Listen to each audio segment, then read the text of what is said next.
Bismillahirrahmanirrahim. Assalamualaikum warahmatullahi wabarakatuh. Selamat malam rekan-rekan semuanya. Hari ini KPK kembali akan menyampaikan informasi terkait dengan pengumuman dan juga penahanan para tersangka di dalam pengembangan perkara dugaan tindak pidana korupsi, penerimaan hadiah atau janji terkait dengan pengadaan barang dan jasa Dinas PUPR dan juga terkait dengan pengesahan APBD Kabupaten Muara Enim tahun 2019. Beberapa waktu yang lalu kami juga sudah menyampaikan terkait dengan ini, mengumumkan dan melakukan penahanan sebelumnya ya, ada 16 orang tersangka yang sudah ditetapkan sebelumnya ya. Dan malam hari ini nanti kami akan menyampaikan kembali terkait dengan pengembangan dari kegiatan penyidikan dimaksud. Hadir malam hari ini pimpinan Pak AM dan juga Deputi Penindakan Pak Karyoto. Seperti biasa nanti akan disampaikan poin-poin konstruksi perkara dan juga siapa saja yang ditetapkan sebagai tersangka di dalam kegiatan penyidikan yang sudah kami nyatakan cukup, sehingga berikutnya kami melakukan upaya paksa penahanan terhadap para tersangka tersebut. Setelahnya, seperti biasa juga, nanti kami beri kesempatan pada teman-teman untuk bertanya lebih lanjut terkait dengan penanganan perkara ini lebih dahulu ya. Satu sesi saya kira cukup nanti untuk 3 orang penanya. Baik, kami silakan Pak Alek untuk membacakan poin-poin dimaksud. Terima kasih. Selamat malam teman-teman wartawan. Saya ingin menyampaikan terkait perkembangan penanganan perkara dari pengesahan APBD Kabupaten Muara Enim tahun 2019. Berdasarkan informasi dan data dalam proses penyelidikan maupun penyidikan untuk perkara-perkara sebelumnya, dan juga berdasarkan fakta hukum yang terungkap di persidangan dalam perkara terdakwa Ahmad Yani dan kawan-kawan, KPK melakukan penyelidikan dan diikuti dengan peningkatan status perkara ke tahap penyidikan pada bulan November tahun 2021 dengan mengumumkan tersangka sebagai berikut: AFS, AF, MD, SK, dan FE. Ini anggota DPRD Kabupaten Muara Enim periode tahun 2019 sampai dengan 2023. Kemudian DR, EH, ES, FA, HD, IR, MR, TM, UP, dan WH. Ini adalah anggota DPRD Kabupaten Muara Enim periode tahun 2014 sampai dengan 2019. Adapun konstruksi perkaranya adalah sebagai berikut: para tersangka selaku anggota DPRD Kabupaten Muara Enim periode 2014-2019 bertugas melakukan pengawasan atas kinerja Bupati beserta jajarannya, khususnya terhadap program-program pemerintah Kabupaten Muara Enim terkait dengan proses pengadaan barang dan jasa di Dinas PUPR Kabupaten Muara Enim tahun 2019. Para tersangka diduga menerima pemberian uang sekitar 3,3 miliar sebagai uang aspirasi atau uang ketok palu yang diberikan oleh Robi Oktavalewi. Robi Oktavalewi ini adalah salah satu kontraktor yang telah berpengalaman mengerjakan berbagai proyek di Dinas PUPR Kabupaten Muara Enim. Agar Robi Oktavalewi bisa kembali mendapatkan proyek pengadaan barang jasa di Dinas PUPR Kabupaten Muara Enim tahun 2019, sekitar bulan Agustus tahun 2019, Robi Oktavalewi bersama dengan A. Elvin MZ Mukhtar menemui Ahmad Yani yang saat itu menjabat selaku Bupati Muara Enim. Ahmad Yani kemudian memerintahkan A. Elvin MZ Mukhtar untuk aktif mengakomodir keinginan Robi Oktavalewi dengan kesepakatan adanya pemberian komitmen fee sebesar 10% dari nilai net proyek untuk berbagai pihak yang ada di Pemkab Muara Enim dan para tersangka. Terkait pembagian proyek sekaligus penentuan para pemenang proyek di Dinas PUPR Kabupaten Muara Enim diduga dilakukan oleh AL bin MZ Mukhtar dan Rahman Suryadi sesuai arahan dan perintah dari Ahmad Yani, Juwarsa, Rahmat Suryadi dan tersangka AFS dan kawan-kawan agar memenangkan perusahaan milik Robi Oktavalewi. Dengan dimenangkannya Robi Oktavalewi untuk mengerjakan beberapa proyek di Dinas PUPR Kabupaten Muara Enim tahun 2019 dengan nilai kontrak mencapai 129 miliar rupiah. Selanjutnya Robi Oktavalewi melalui A. Elvin MZ Mukhtar melakukan pembagian komitmen fee dengan jumlah beragam. Antara lain, pemberian uang oleh Robi Oktavalewi untuk para anggota DPRD diduga total sejumlah 5,6 miliar. Kemudian Ahmad Yani sekitar sejumlah 1,8 miliar dan Juwarsa, Wakil Bupati saat itu sekitar sejumlah 2,8 miliar. Penerimaan oleh para tersangka dilakukan secara bertahap dan diduga akan digunakan sebagai bagian dari biaya kampanye untuk mengikuti pemilihan anggota DPRD Kabupaten Muara Enim periode berikutnya. Atas perbuatan tersangka, para tersangka disangkakan melanggar pasal 12 huruf A kecil atau pasal 11 Undang-Undang Nomor 31 Tahun 99 sebagaimana telah diubah dengan Undang-Undang Nomor 20 Tahun 2001 tentang perubahan atas Undang-Undang Nomor 31 Tahun 99 tentang pemberantasan tindak pidana korupsi, junto pasal 55 ayat 1 ke 1 KUHP. Kemudian untuk kepentingan penyidikan, tim penyidik melakukan upaya paksa penahanan terhadap para tersangka untuk 20 hari ke depan terhitung mulai hari ini, tanggal 13 Desember tahun 2021 sampai dengan tahun baru 1 Januari tahun 2022. Sebagai berikut, ditahan di rutan KPK Gedung Merah Putih, AFS, AF, dan DR. Kemudian di rutan KPK Kafling C1, ES, FA, dan SK. Kemudian di rutan KPK pada Pom Dam Jaya Guntur, EH, HD, IR, MR, TM, UP, dan WH. Dan dititipkan di rutan Polres Jakarta Selatan, MD, dan FE, VE, bukan VE. Agar tetap terjaga dan upaya untuk mencegah menularnya dari penyebaran virus COVID-19 di lingkungan rutan KPK, para tersangka akan dilakukan isolasi mandiri pada rutan masing-masing.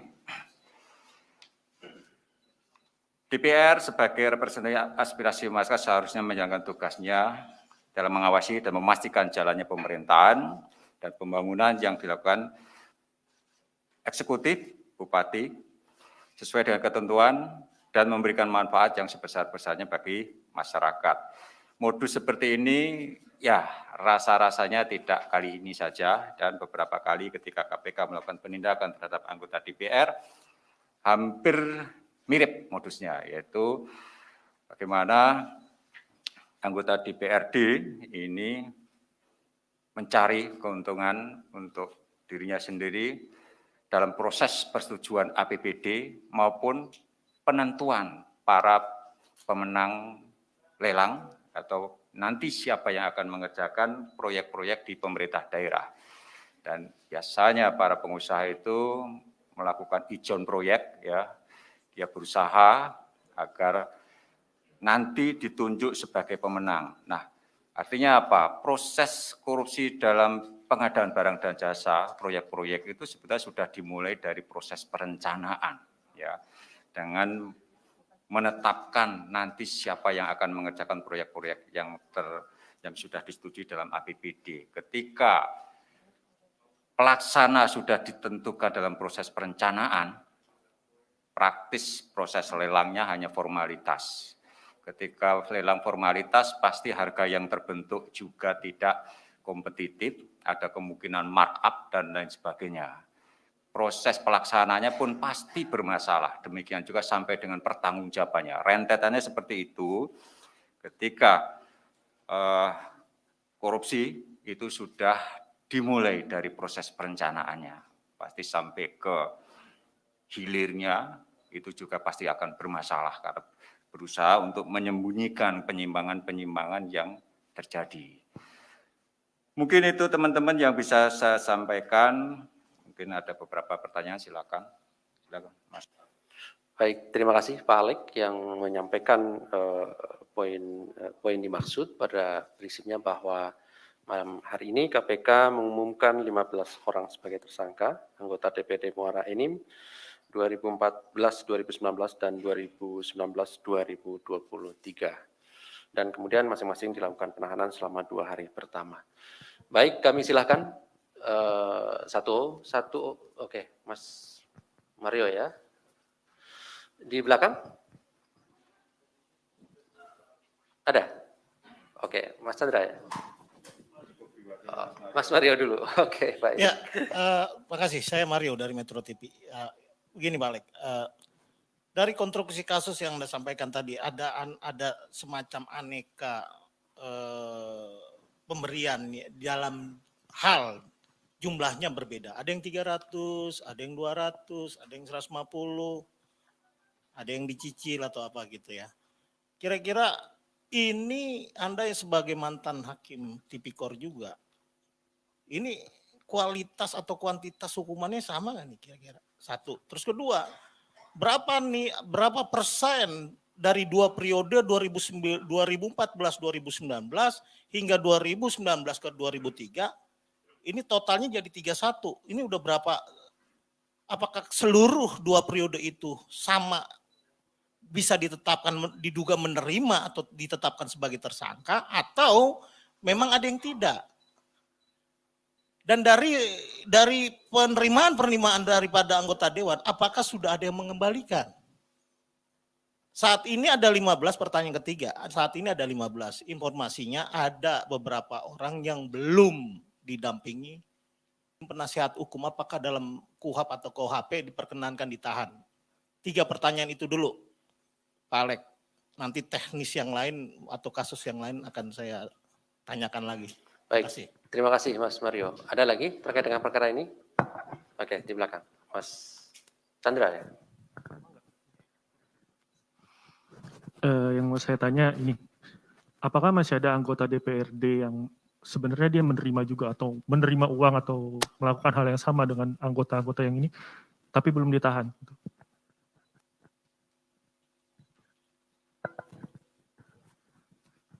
Ada lagi? Cukup ya, 2 dulu ya.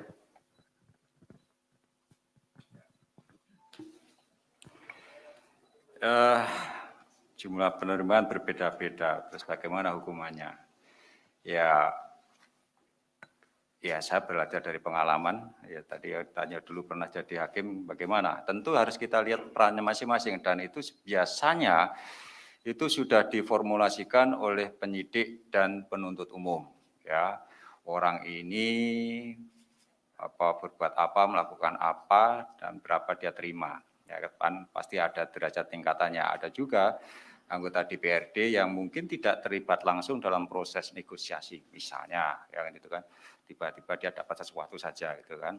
Nah, yang dia ketahui bahwa itu sebetulnya juga bagian dari suap atau gratifikasi, kan itu.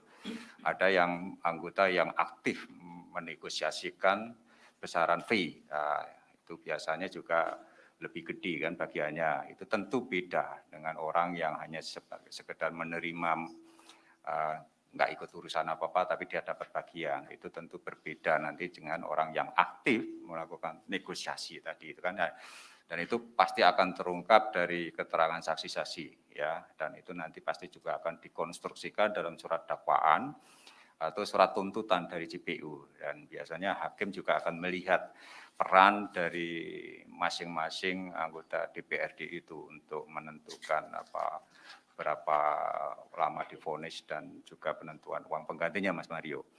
Kemudian berapa yang sudah mengembalikan dari anggota DPRD yang sudah menerima, mungkin termasuk pendampingan BH dan berapa anggota DPRD yang lain yang belum diproses, mungkin Pak Karyoto lebih bisa menjelaskan. Silakan Pak Karyoto.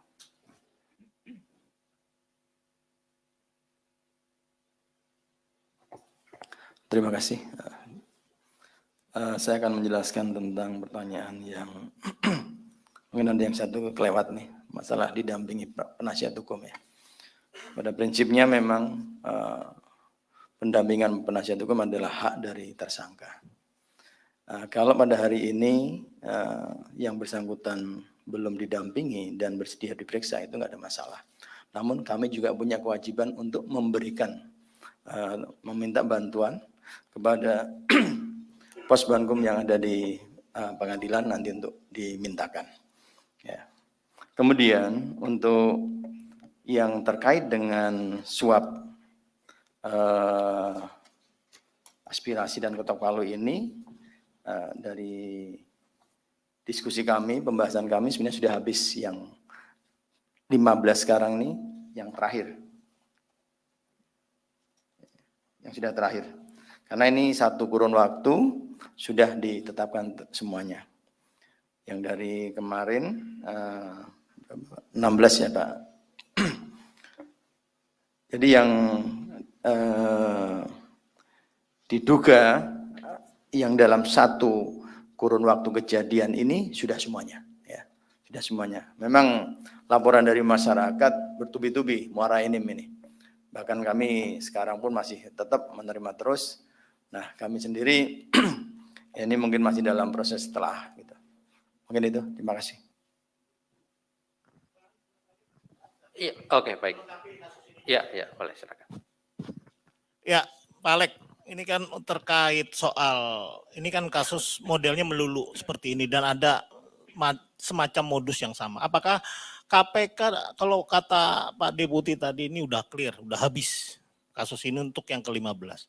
Terus kemudian apakah begitu saja KPK menyelesaikan kasus ini? Apakah memang ada komunikasi atau bahkan pendampingan pencegahan terkait PAW mereka nih?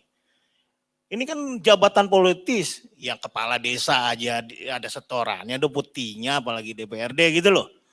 Apakah KPK juga melakukan kerja berlanjut terkait pendampingan, pencegahan soal PAW beberapa anggota dewan ini? Terima kasih. Ya, mekanisme kami di KPK ya, kami tidak berhenti dengan upaya-upaya penindakan, tentu saja kan. Kami tentu juga akan melakukan evaluasi terkait kenapa hal ini masih terus saja terjadi. Terkait dengan pergantian antar waktu, tentu nanti lewat Kediputan Korsub kami akan melakukan koordinasi dengan misalnya partai-partai pengusung dari anggota DPRD yang kemudian terkena bermasalah. Selalu kami sampaikan kepada para petinggi partai, ya, para sekjen itu agar dalam menentukan wakil rakyat yang nanti akan menggantikan atau bahkan nanti ketika akan mencalonkan itu prioritas yang pertama itu harus dilihat dari rekam jejak yang bersangkutan, kan seperti itu. Dan jangan lagi ada semacam money politik atau permintaan uang terhadap nanti calon-calon yang akan menggantikan PAW tadi. Kan seperti itu. Secara normatif kita selalu mengingatkan Mas Mario ya teman-teman, tetapi apakah nanti di lapangan nanti mereka diminta uang atau tidak, tentu yang lebih mengetahui adalah dari internal partai sendiri kan seperti itu. Dan kami selalu berharap sebetulnya kepada para calon anggota DPRD, ya taruhlah nantinya akan menggantikan itu, tolong kalau ada permintaan uang seperti itu yang sebetulnya bertentangan dengan nilai-nilai integritas, ya kalau kami bisa mendapatkan informasi tentu hal itu akan kami tindak lanjuti, kan seperti itu. Tetapi kalau mereka memberikan sesuatu dengan sukarela ikhlas, ya istilahnya itu, dan itu juga dilakukan secara tersembunyi-tersembunyi, nggak ada yang melaporkan karena sama-sama dapat untung, karena problemnya kan di situ. Semua dapat untung itu kan, anggota DPR yang menggantikan merasa kalau mendapat kedudukan DPR itu untung, sehingga dia ikhlas untuk memberikan sesuatu. Nah kalau hal ini yang terjadi, tentu kami juga akan kesulitan hal itu. Ya pasti nanti yang terjadi begitu lagi, ya dia pasti akan memperhitungkan berapa yang sudah dia setorkan, kemudian dibandingkan dengan penghasilan selaku anggota DPRD, ketika tidak match, ya lebih banyak biaya yang dia keluarkan, pasti dia juga akan mencari peluang untuk mencari untuk menutup modal yang dia keluarkan. Apalagi kalau dia punya harapan impian untuk mencalonkan diri di tahun 2024, ya tambah lagi ya, dia pasti akan memikirkan berapa biaya yang dikeluarkan dan seterusnya dan seterusnya. Ini kan lingkaran setan, rasa-rasanya harus ada pemutusnya untuk proses-proses seperti ini kan, seperti itu. Bagaimana keberpihakan negara dalam hal ini pemerintahan terkait dengan pendanaan partai politik misalnya, ya supaya itu tadi para kader-kader partai itu ketika maju ya adalah supporting dari partai politik itu. Jadi tidak semata-mata mengeluarkan uang dari kantong sendiri yang jumlahnya kadang-kadang juga nggak terkira-kira. Satu sisi lain kita juga harus mendidik juga masyarakat kita ya agar mereka juga semakin dewasa dalam berdemokrasi, tidak menuntut sesuatu dari calon anggota legislatif atau calon kepala daerah. Nah, ini kan masih ya rasa-rasa kita semua paham ya, bukan rahasia umum lagi ketika kampanye itu para anggota DPRD dan para calon kepala daerah itu bagi-bagi duit ke konstituen. Nah, kalau masyarakat berani menolak bahkan menghukum orang yang bagi-bagi duit itu tidak dipilih, nah ini kan juga bagus. Nah ini selalu menjelang pilkada, kampanye legislatif dan seterusnya selalu kami sosialisasi di KPK itu untuk menolak money politik dan mendidik dan mengajak masyarakat untuk menolak setiap tawaran uang agar memilih calon tersebut. Saya kira itu Mas Wario. Baik, terima kasih. Saya kira cukup ya teman-teman semuanya pada malam hari ini.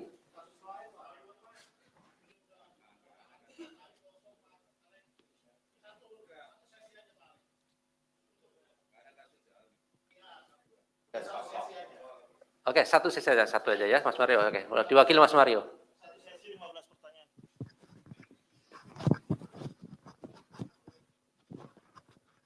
Oke, lanjut Pak Alek.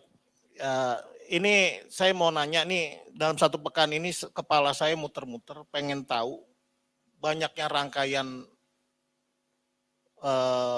pemeriksaan saksi. Nah, kalau hari ini kembali diperiksa Direktur PT Adonara, Tommy Sugianto. Dan tadi saya konfirmasi, ini pengembangan dari kasus muncul.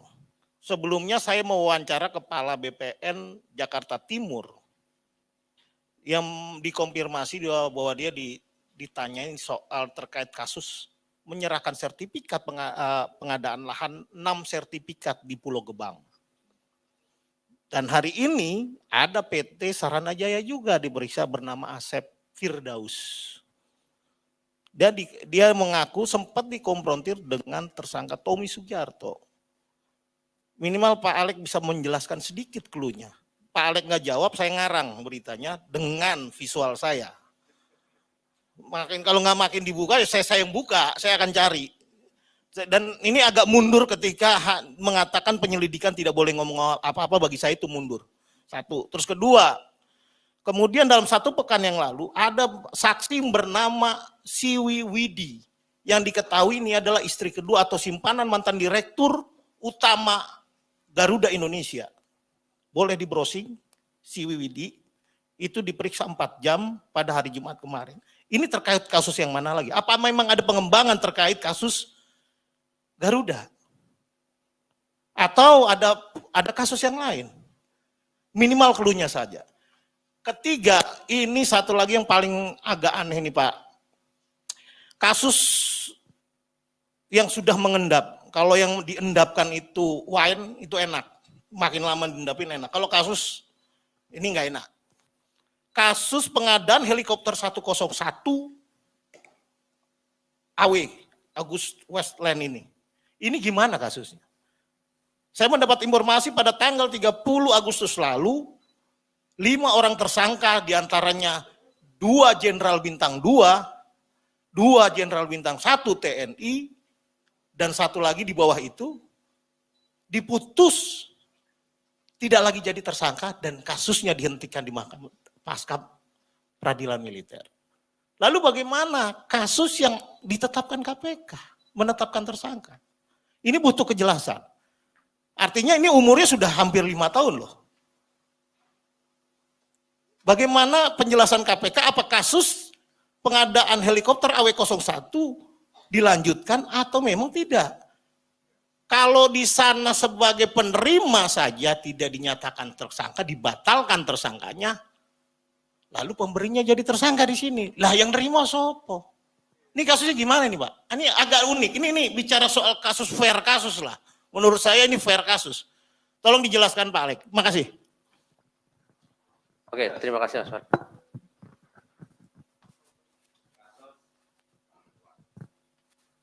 Ya, Satu aja. Oke. Mau nanya soal ini Mas, soal mafia tanah. Kan KPK pernah diajak sama Kementerian ATR BPN untuk menjadi tim pemberantasan mafia tanah di Indonesia. Ini gimana kelanjutannya? Apakah KPK udah punya langkah khusus untuk memberantas mafia tanah di Indonesia? Karena kan mafia tanah terus-terusan berjalan gitu, sementara penegak hukum masih berkoordinasi. Terima kasih. Baik, terima kasih Mas Chandra. Saya kira cukup ya.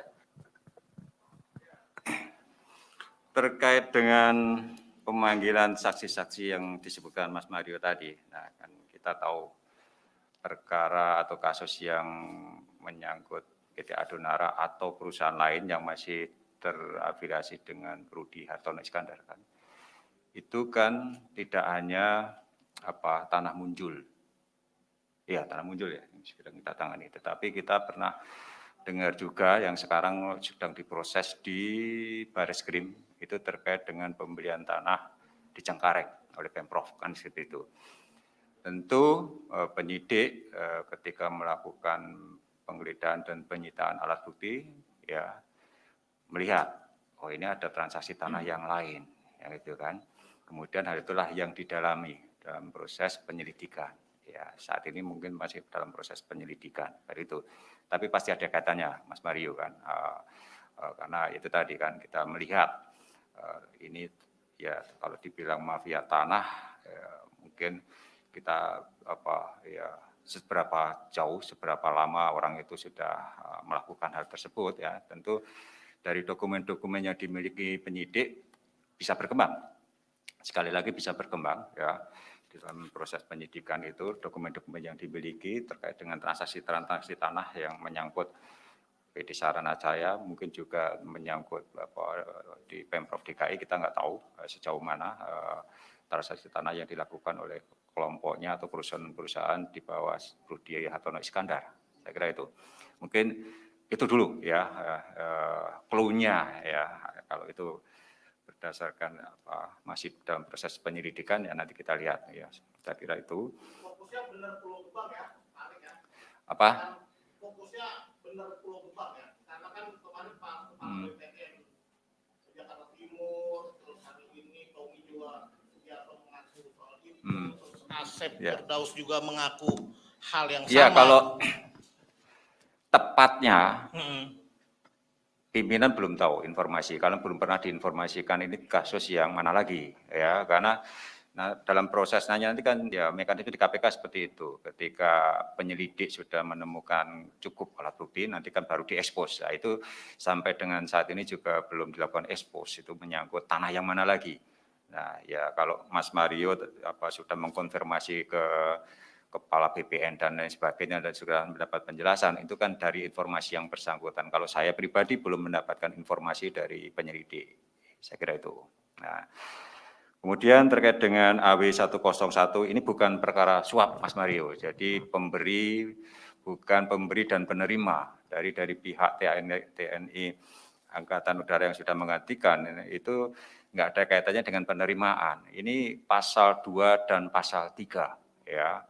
Terkait dengan proses pengadaan helikopter AW101 sendiri, di mana waktu itu kan sudah sempat ramai ketika Bapak Presiden waktu itu untuk menghentikan proses, ternyata proses berlanjut dan kita melakukan proses penyelidikan dan menaikkan perkara ke penyidikan. Sebetulnya dari sisi kecukupan alat bukti yang diperoleh saat itu sebetulnya kami sudah cukup, tetapi ketika kami akan menindaklanjuti dengan karena kewenangan KPK itu kan kalau menyangkut penyelenggara negara dan aparat penegak hukum. Nah, dari sisi penyelenggara negaranya saat itu yang masih aktif ditangani oleh pihak TNI,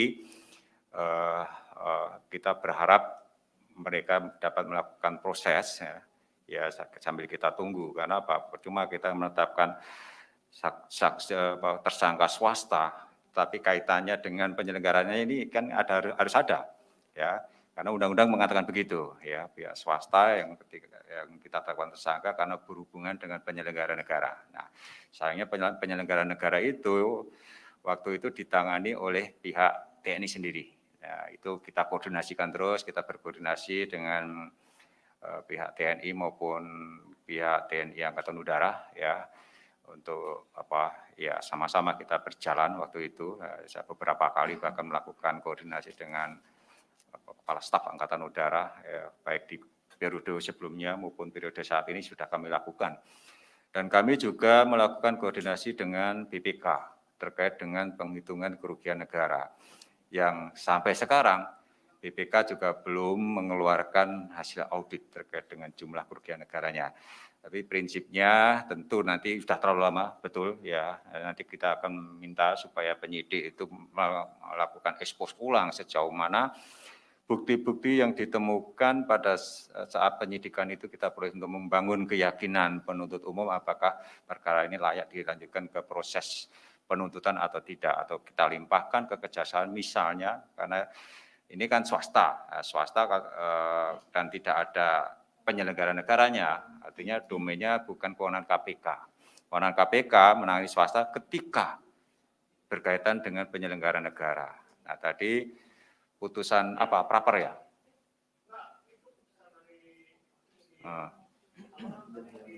Begitu. Dari ini. Begitu.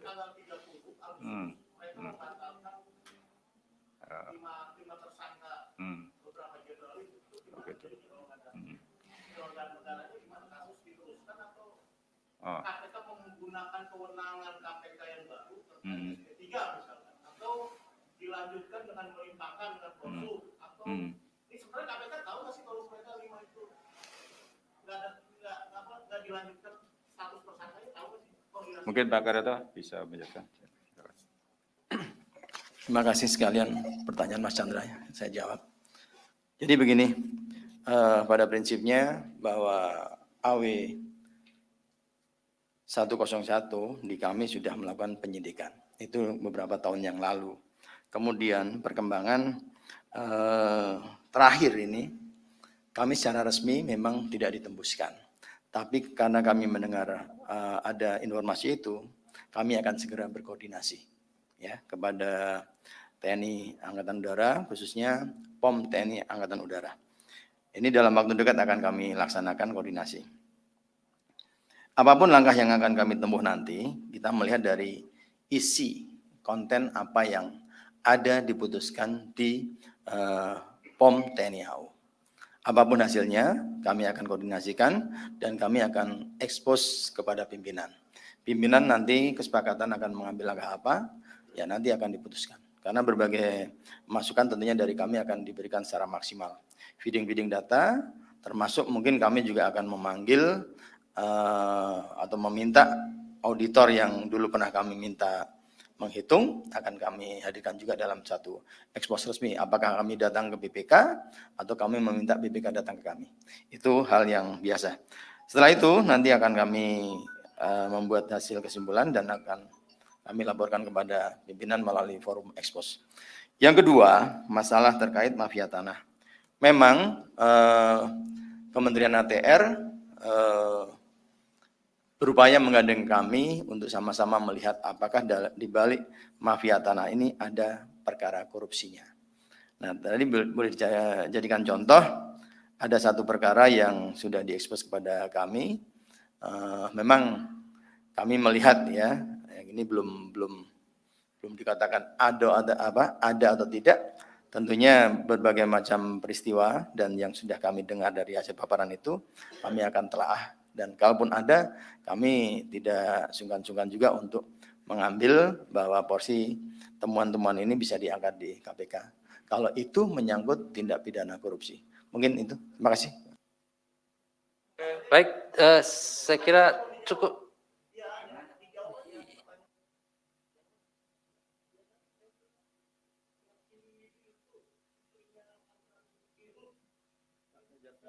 Ya.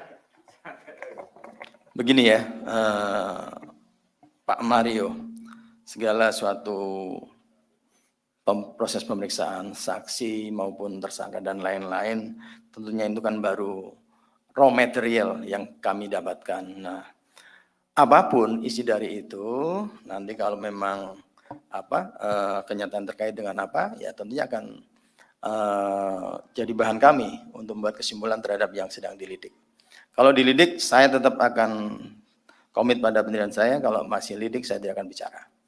Ya, kalau sudah sidik selesai, baru kami sampaikan seperti keadaan seperti ini. Mungkin itu. Terima kasih.